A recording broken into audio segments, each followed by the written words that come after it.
14 años, ¿no? Bueno, voy a arrancar, sé que el tiempo es tirano, pero quiero arrancar con agradecimientos porque hay muchísimo trabajo atrás de esto que estoy anunciando y realmente siento que cada uno de los que está acá acompañándonos merece ese reconocimiento, así que mi agradecimiento primero acá al chabón que tengo acá al lado, amigo, al presidente del Banco Central.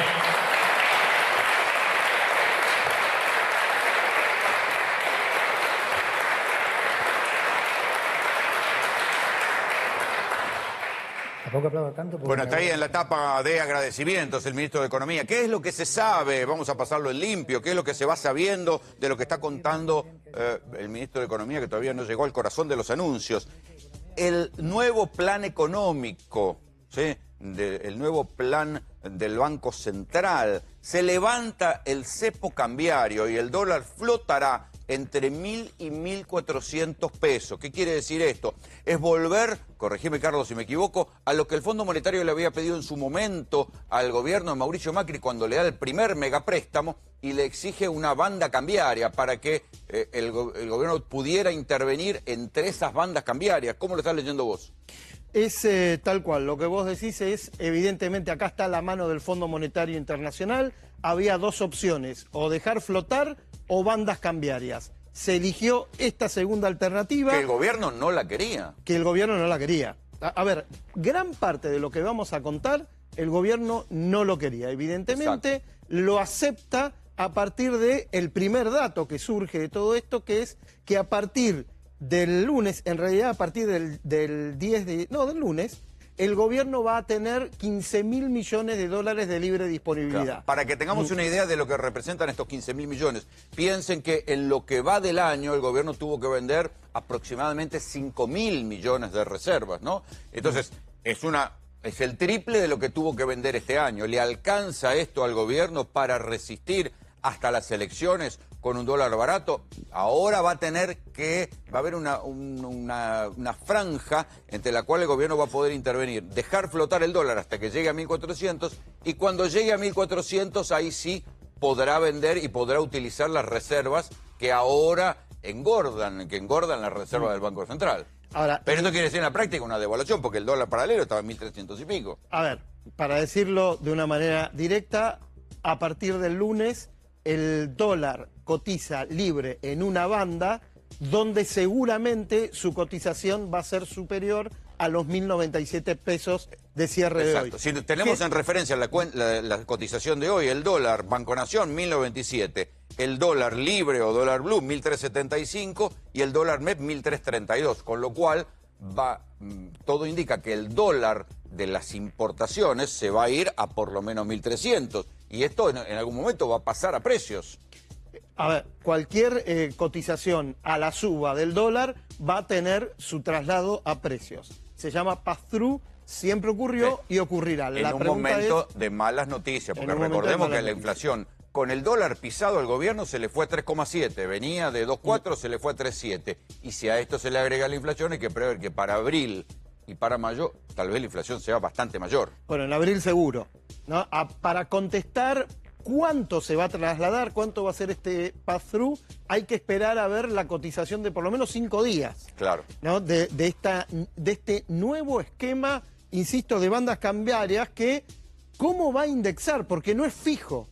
Acá por lo que estamos leyendo, lo que estamos interpretando y lo estamos haciendo en vivo, va a aumentar al 1% real. ¿Esto qué quiere decir? Inflación más 1% en sus bandas máximas. Esos 1.400 pesos de techo no son fijos. Entonces, va a ir aumentando mes a mes. Si el dólar toca los 1.400, ahí el gobierno central va a intervenir, va a poder vender. Pero en la práctica esto supone, en función de la brecha, que ahora se va a ir a 1.300 y algo. Y si mejora la situación de reservas del país, si los realistas liquidan y que yo, puede que baje. Pero en lo pronto, tal como están las cosas, se va a ir a 1.300 pesos. Pero vamos a escuchar un poquito más de lo que está diciendo el ministro de Economía. Fenomenal, producto de que había un montón de precios pisados, desde el tipo de cambio, alimentos, tarifas, combustibles. Todo que una vez sincerado, por supuesto, hizo que la inflación escalara en diciembre, la minorista al 25,5%, la mayorista al 54%. Un descalabro monetario sin precedentes, es decir, digo sin precedentes porque el descalabro venía tanto del lado de la demanda como del lado de la oferta. O sea, del lado de la demanda estábamos en niveles de demanda de dinero muy próximos a lo que fueron los niveles que gatillaron hiperinflaciones. Todos los que están acá, todos en sus casas, recuerdan que hasta hace 2 años nadie quería tener un peso en el bolsillo. Peso que le entraba se lo gastaban en algo, compraban dólares, compraban algún bien o algo. Pero además había una sobreabundancia. Bueno, ahí sigue hablando el ministro de Economía, Luis Caputo. Insistimos en lo que le dijimos en el comienzo. El gobierno va a intentar presentar esto como una buena noticia. Bueno, si uno mira la historia argentina, cualquier momento en que uno le pide plata al FMI no es una buena noticia, es que el plan económico está mal, está temblando y uno tiene que ir al prestamista a pedir más plata. Pero claro, frente a la noticia de que se le desató la inflación en un punto y pico en la medición que se conoció hoy de marzo, el 3,7, bueno, el gobierno intenta presentar esto como una buena noticia que le va a dar calma por lo menos al mercado cambiario. Caputo sigue insistiendo ahora en la pesada herencia, pero Carlos Burgueño tiene el detalle, más detalle de los anuncios. ¿Qué más se sabe, Carlos? Bueno, no solo termina el crawling peg, sino también el dólar blend. Lo adelantó, hagamos autobombo, porque el señor Burgueño se terminó ayer, América Noticias, diciendo se termina el crawling peg y se terminó. ¿Qué es el crawling peg? Acuérdense, esa devaluación programada del 2%, el 1% mensual del dólar, que había intentado poner Javier Milei con Caputo, imitando aquella tablita cambiaria de Martínez de Oz. Bueno, se acabó, no sirvió, no alcanzó. El dólar blend, que es la posibilidad que los ojeros, los exportadores, algunos exportadores, liquiden 30% al contado con liqui, también terminó. Eso, recuerden que también el FMI le venía pidiendo al gobierno que termine con el dólar blend porque terminaba presionando sobre las reservas. ¿Sí? Entonces el propio FMI le decía, terminen con el dólar blend, que era algo que se había puesto para que liquiden los ojeros en los tiempos de la gestión de Sergio Massa durante el gobierno de Alberto Fernández. Bueno, se acaba el dólar blend. El préstamo del Fondo Monetario Internacional, como se sabía, va a ser de 20.000 millones de dólares. Con esta novedad, 15.000 son de libre disponibilidad. Evidentemente, el haber aceptado la devaluación, vamos a hablar como gente grande, la devaluación implica que el Fondo Monetario hace el cálculo y va a decir, bueno, no van a usar los 15.000 para ejecutar esta política Había cambiaria. otra cosa que trascendió hoy por la mañana y es que, ¿se acuerdan que nosotros les contamos que el representante de los Estados Unidos, Claver Carone, había dicho, terminen con el swap de China, porque temía que parte de la plata que le prestaba el FMI fuera para pagar el swap de China? Bueno, se renovó el swap de China, o sea, el préstamo, esa corriente, esa cuenta corriente con China se renovó y la plata no va a ser utilizada para pagarle a China. Entonces esos 15.000 millones de dólares que se destraban van a ir a las reservas para intentar contener el dólar. Va a haber créditos del Banco Mundial y del Banco Interamericano de Desarrollo por 6.100 millones de dólares, también de libre disponibilidad, pero con una salvedad. Van a tener que ser aplicados a hechos concretos.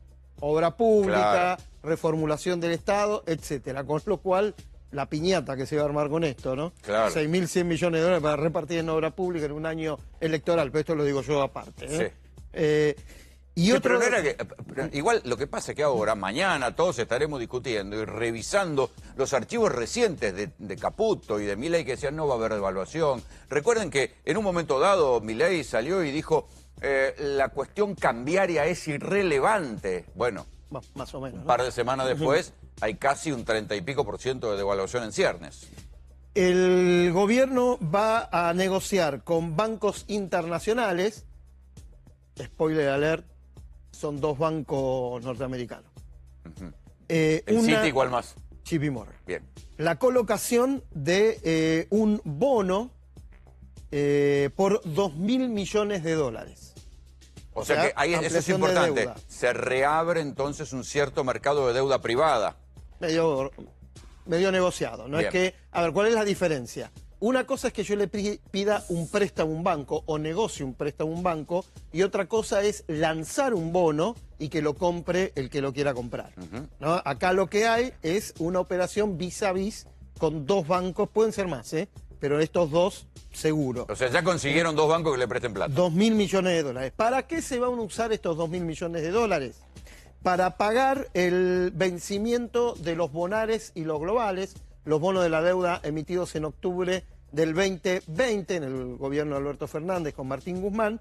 El vencimiento el 9 de julio, me ajusto qué fecha, ¿no? 9 de julio, 4.500 millones de dólares, 2.000 millones de dólares ya están para pagar ese vencimiento. Quedarán 2.500 millones Sí, de lo que hay dólares. que decir es que frente a la debilidad que estaba llevando al gobierno a quemar reservas y a una devaluación forzada, los 15.000 millones de dólares van a fortalecer el Banco Central, pero en la práctica van a implicar una devaluación que es lo que no quería el gobierno antes de las elecciones. No les alcanzó la nafta para llegar sin devaluar hasta las elecciones, entonces ¿qué hacen? Adelantan la devaluación para ver si después de lo que va a venir, un abril con mucha inflación por el pase a precios. Ya sabemos que en Argentina cuando se devalúa, buena parte de eso, y tal vez más, pasa a la inflación. Bueno, a ver si después de esa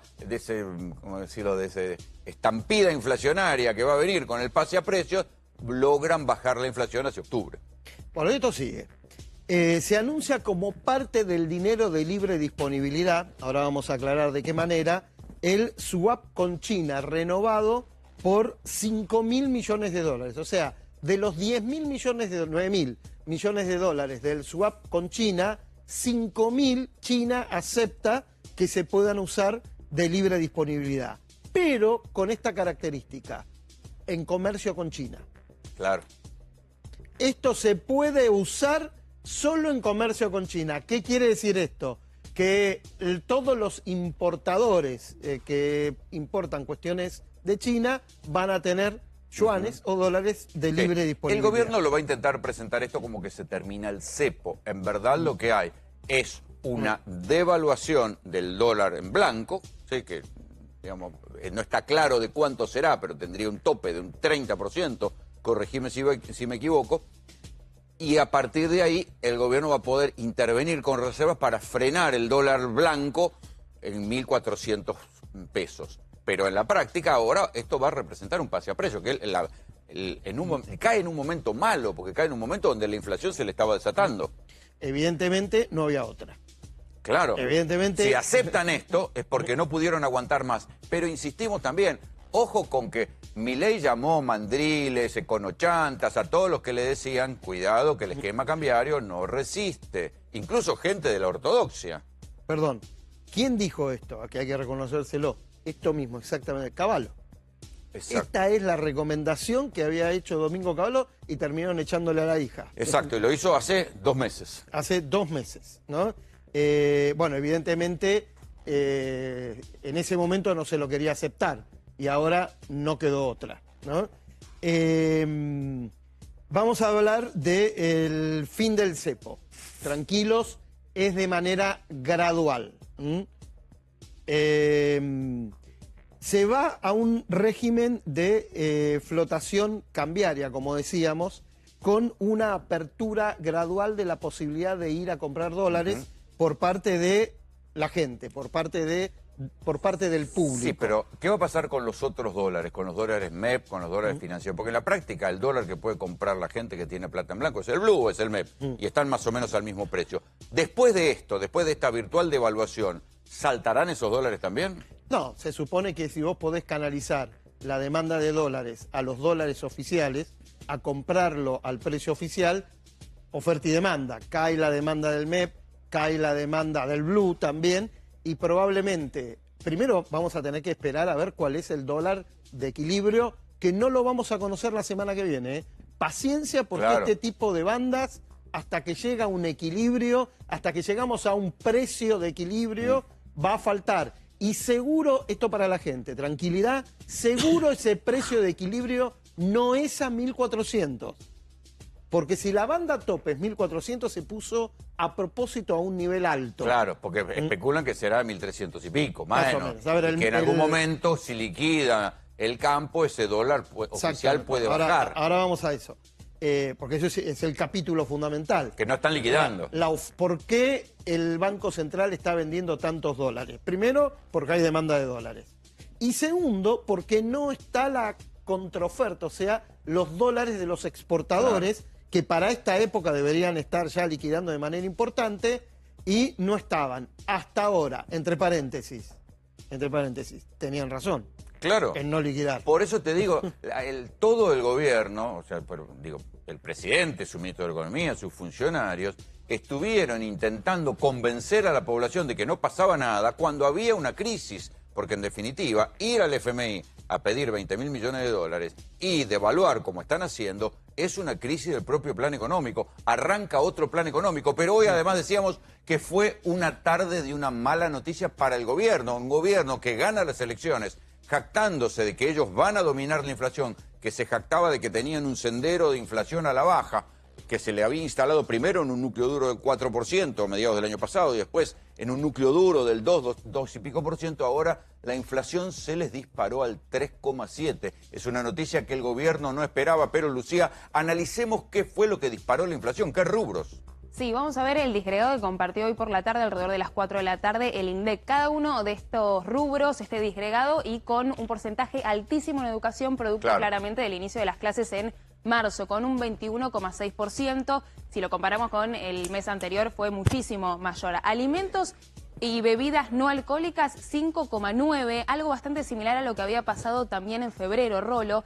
Y prendas de vestir y calzado, que creció con un 4,6%, que tiene que ver, imagino, con el cambio de estación y también con los uniformes. Sí, otra vez lo mismo, nadie compra ropa, se supone que está la ropa importada, y otra vez la ropa vuelve a estar bastante arriba del índice promedio de inflación. ¿Sí? Ya lo de los alimentos se veía venir, pero también algunos dicen, bueno, esto también tiene que ver con que está mal medida esta canasta. Acuérdense que esta canasta tiene mucha incidencia la carne, pero hay otras cosas que tienen menos incidencia. Bueno, como sea, con la misma canasta, esta fue la inflación. Alimentos caros, nosotros lo veníamos relevando, subieron los precios de los huevos, subieron los precios de algunas verduras, subieron los precios de algunos artículos envasados, pero también presten atención a esto. El 1,7 de transporte está porque están pisadas las tarifas. O sea, solo la nafta aumentó, pero las tarifas de colectivo aumentaron poquito. Sí, lo mismo poquito que respecto a lo que está esperando. Va a pasar en abril. Bueno, prendas de vestir y calzado, lo que recién mencionábamos, 4,6%, producto también de los uniformes, ¿no? El cambio de estación, estamos en marzo, restaurantes y hoteles 3,9%, el nivel general, este ahí promedio... otra vez, no se entiende cómo si hay una crisis en la gastronomía, si hay una crisis en el turismo, cómo otra vez los hoteles y los restaurantes terminan subiendo más que el promedio de inflación. Incomprensible. Sí, lo mismo que pasaba el año pasado, ¿no? Que nos llamaba la atención. 3,2%, bienes y servicios varios, vivienda, agua, electricidad, gas y otros combustibles, 2,9%. Esto otra vez, tarifas pisadas. Luz, gas, agua, son aumentos tarifarios que vienen postergados porque el gobierno no los quería aumentar porque son aumentos dobles. Se sienten en un mes y se sienten al siguiente mes cuando pasan a los otros artículos. Comunicación 2,5, salud 1,8 por el tema de las prepagas, también la triangulación que lo hemos hablado. 1, sí, pero las 7. prepagas van aumentando mes por mes. O sea que sí, por eso ya no piden permiso. Se mantiene más o menos en el mismo porcentaje. 1,7 transporte, 1,5 equipamiento y mantenimiento del hogar y terminamos con 0,8 en bebidas alcohólicas y tabaco y 0,2 por último con recreación y cultura. Claro, esto es lo que pasó en materia de inflación. Es una mala noticia, pero el gobierno la recibe en el momento que está recibiendo las reservas, el refuerzo de las reservas. Por eso les contábamos en el comienzo, decía, bueno, la mala noticia de la tarde la tratan de compensar con una buena noticia a la noche, pero esa buena noticia que les va a dar una cierta tranquilidad cambiaria incluye una devaluación que después va a generar que haya seguramente otro aumento en la inflación.